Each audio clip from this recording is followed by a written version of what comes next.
Okay, so now for the second part of this L16 review, we're gonna take a look at the software, and I think this is even more atrocious than the camera itself. I mean, it's only easy to use just because the feature set is so limited.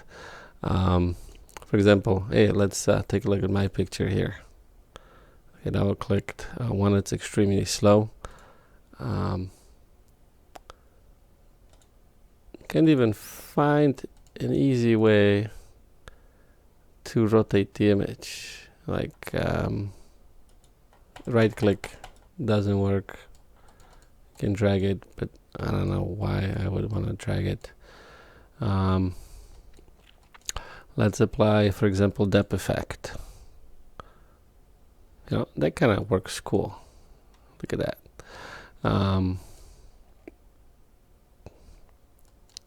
Yep. So this part actually isn't bad. Now the image actually looks really bad, and it doesn't have much dynamic range. If you had some vibrance, I think, yeah, these are just like really basic and not fine-tuned. If we had some sharpening, you can see that we're getting sharper. But how's this looking? Yeah, this is kind of weird. Alright, well, let's go back to a different image. Let's choose something that was shot at like a bar. I see some business cards here and stuff. This was like a table with stuff under the glass. What is this? Here, this is only ISO 335, but you'll see image is kind of falling apart quick.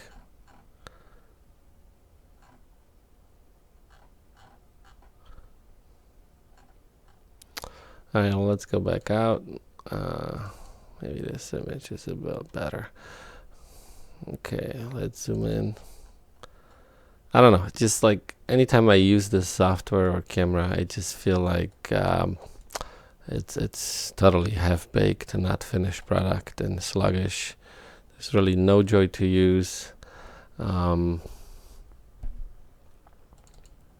Yeah, I mean, definitely I wouldn't recommend this camera. Here's a shot at a soccer field. Pretty much, yeah, I think I can get way better images out of my camera phone. If this light camera came out 5 years ago, maybe then it could have revolutionized the industry a bit. But right now it just seems like an experiment which doesn't live up to the expectations or the claim that, you know, this is a DSLR replacement. You know, not in any way. This is so sluggish to use, and to actually export these images, you know, it just takes you forever. This one here, I think this is the example of 50 megapixels, because if you look at the resolution here, that's 10,000 by 7,000. Now these pictures don't come out sharp from the camera when we export them, and that idea that it's 50 megapixels is really cool, but in reality you're better off with, you know, 10, 12 sharp pixels from your camera phone. Let's, for example, take a look at this image even outside. So this is probably one of the better images. Now, granted, camera has no stabilization inside. So let's go and try to export this image, okay? Maybe touch up the contrast a bit. Should we apply some sharpening? Okay, and then we're gonna export. And let's export at full resolution.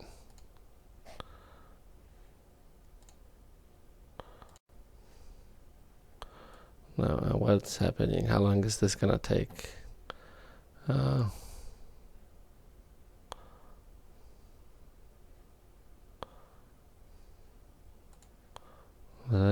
Oh, here we go. Okay, if I hover over here.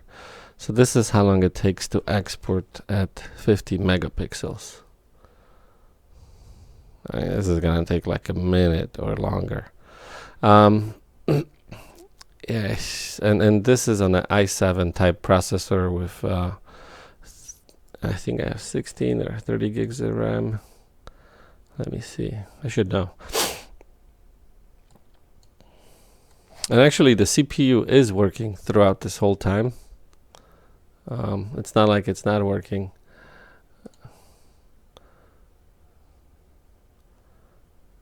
All right.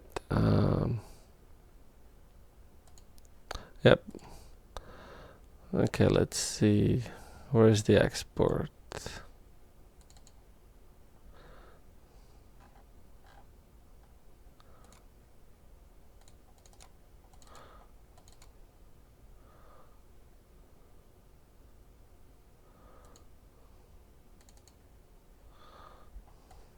So this is the image that was exported.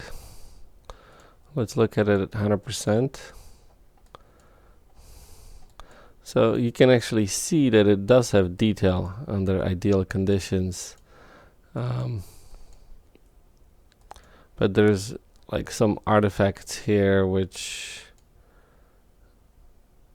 yeah, it's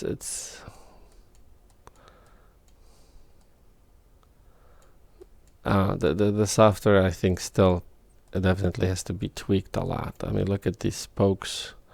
Like, there's terrible blurring here between them. Not sure what the software was trying to do.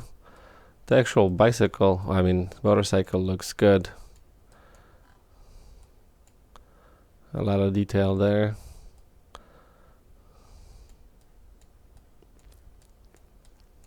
Yeah, but even with this capability where you can get 50 megapixels, you know, it's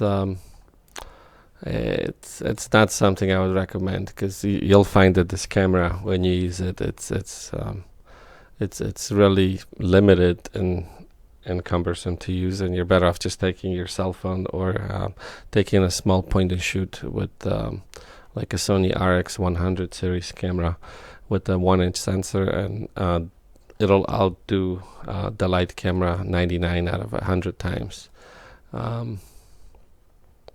Yeah, I mean, it's just I don't know.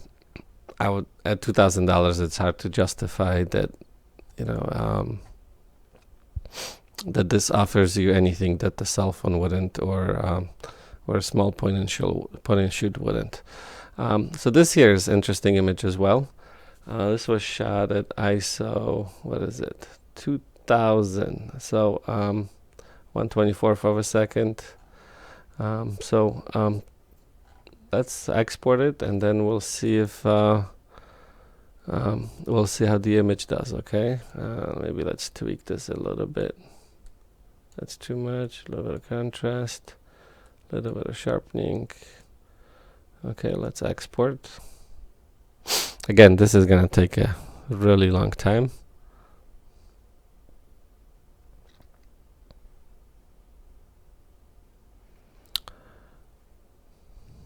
Come on.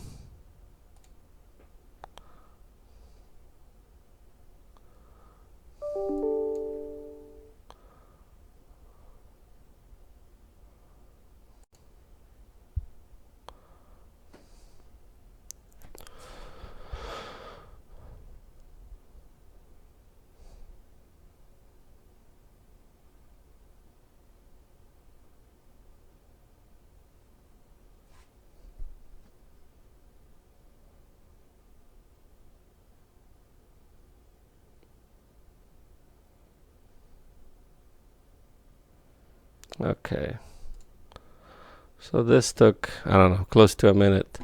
I'm not a patient man sometimes. Okay, but let's look at the image. So this is the image. Looks like the software tried really hard to clean up a lot of the noise. I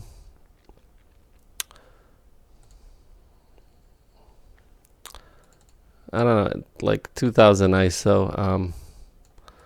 I think I could get a better image in this of this in this setting with my Pixel phone. I don't know, it just like seems like these images lack dynamic range and they're soft in some areas, and just kind of blurry, just a mishmash of no quality.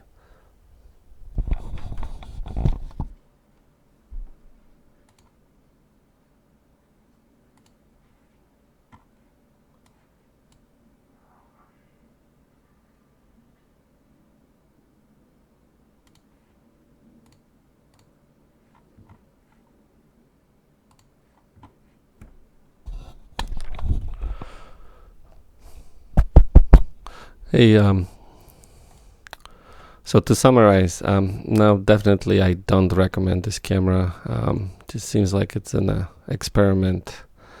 Yeah, unless you want to be an early adopter and just you like cutting edge technology. You will not get better results than from like a high end phone like an iPhone X or 8 or Pixel. Yeah, it's just mediocre usability and user experience. All right, well, thanks for watching.